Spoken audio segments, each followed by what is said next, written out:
Class 10th chapter आपका क्या है, electricity, chapter number 12 part 5 video में हम लोग आज पढ़ेंगे। पहले हम लोगों ने क्या पढ़ा था, ओम्स लॉ पर डिपेंडेंट रेसिस्टेंस, रेसिस्टिविटी। अब आपके पास जब दो या दो से अधिक रेसिस्टेंस एक साथ कंबाइन होंगे तो आप कैसे फाइंड आउट करेंगे। अब इसमें दो चीज़ें, रेसिस्टेंस क्या है, प्रॉपर्टी होती है जो जिस काम है जिसका अपोज करना इलेक्ट्रिक करंट का किसी भी सर्किट में, और उसकी जो वैल्यू होती है, जितनी अमाउंट्स में वो रेसिस्टेंस अपोज करता है उसको कहते हैं उसका रेसिस्टर। इसलिए दोनों चीज़ें अलग अलग हैं। रेसिस्टेंस प्रॉपर्टी है, देख रहे हैं, अपोज करने की, अपोज करता है, और दूसरी तरफ है रेसिस्टर्स जो इसके मैग्नीट्यूड ऑफ रेसिस्टेंस होता है।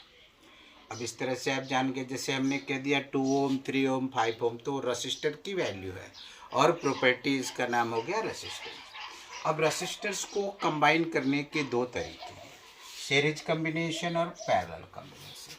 सीरीज कम्बिनेशन में क्या होता है कि रेसिस्टर्स जितने भी होते हैं 1 by 1 that is end to end connected होते हैं। देखिए, इसका लास्ट एंड इसके फर्स्ट एंड से, फिर इसका लास्ट एंड इसके फर्स्ट एंड से कनेक्टेड होता है।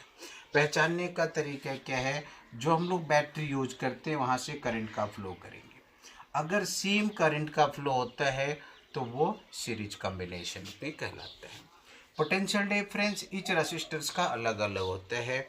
तो इस तरह से हम लोग ये देखते हैं कि सीरीज कम्बिनेशन में resistors connected end to end, बताया हमने आपको, same current flows through all the resistors, और potential difference of all resistors are different.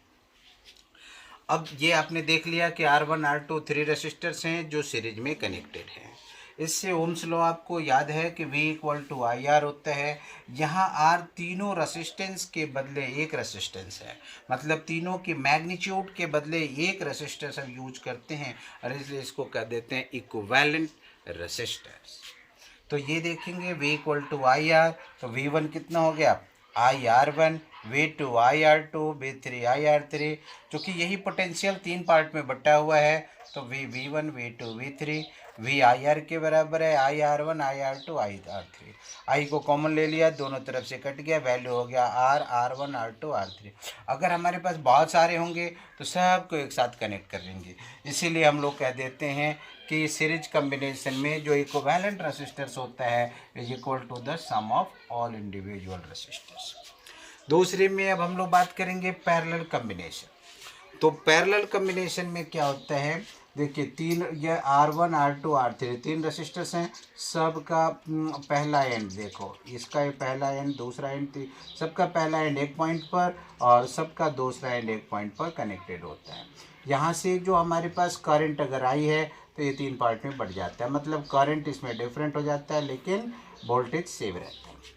यही बात कहते हैं कि in parallel combination and one end of each resistors are connected at one point and other end of the resistors are connected at another points.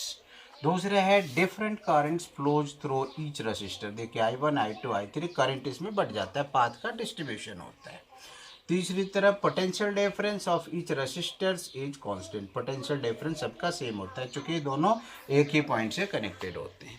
अब हम लोग देख लिए R1 R2 R3 अगर रेसिस्टर्स कनेक्टेड है पैरेलल में तो ठीक उसी तरह से ओम्स लॉ यूज करेंगे, I/V/R, तो I1 हो गया V/R1, I2 V/R2 and I3 V/R3।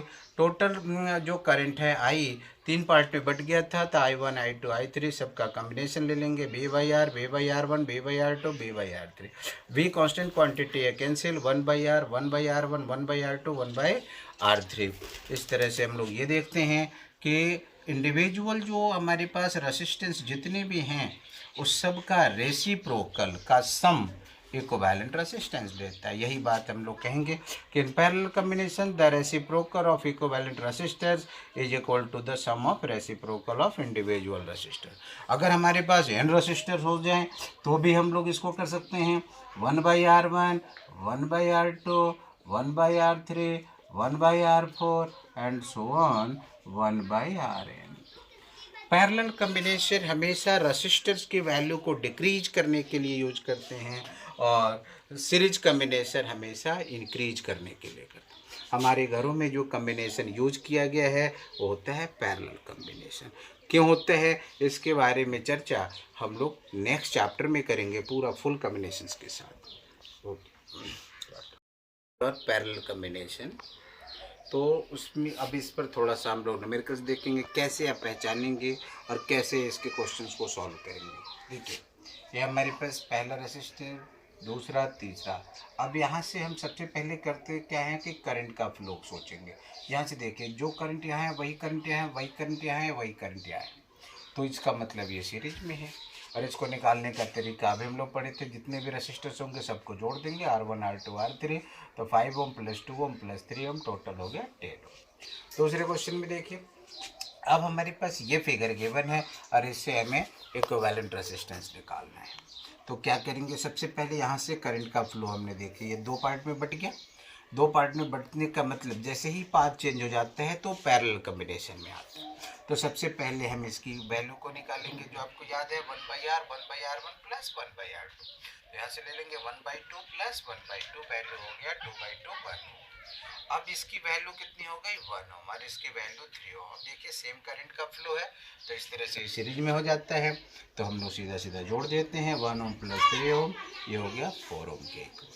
Similarly देखिए इस क्वेश्चन में अगर हम देखते हैं तो यहाँ भी देखते हैं, यहाँ से देखिए ये दो पार्ट में बट गया, तो ये हो गया हमारे पास पैरेलल में। यहाँ से भी दो पार्ट में बट गया, ये भी पैरेलल में, और दोनों एक दूसरे के साथ यहाँ कंबाइंड है। तो पहले हम इसकी वैल्यू निकालते हैं पैरेलल कम्बिनेशन के फार्मूले से, 1/2 प्लस 1/2, अब ये वैल्यू हो गया 1 ओम। यहाँ भी है 1/4 प्लस 1/4, वैल्यू आ गया 2 ओम। अब ये दोनों सीरीज में आ जाता है, इसकी वैल्यू 1 ओम, इसकी वैल्यू 2 ओम। देखिए सेम करंट का फ्लो है तो सीरीज कम्बिनेशन, और टोटल को हमने फिर ऐड कर दिया, R1 plus R2, 1 plus 2 equal to 3 ohm. इस तरह से हम लोग क्वेश्चन को सॉल्व करते हैं इजी वे में।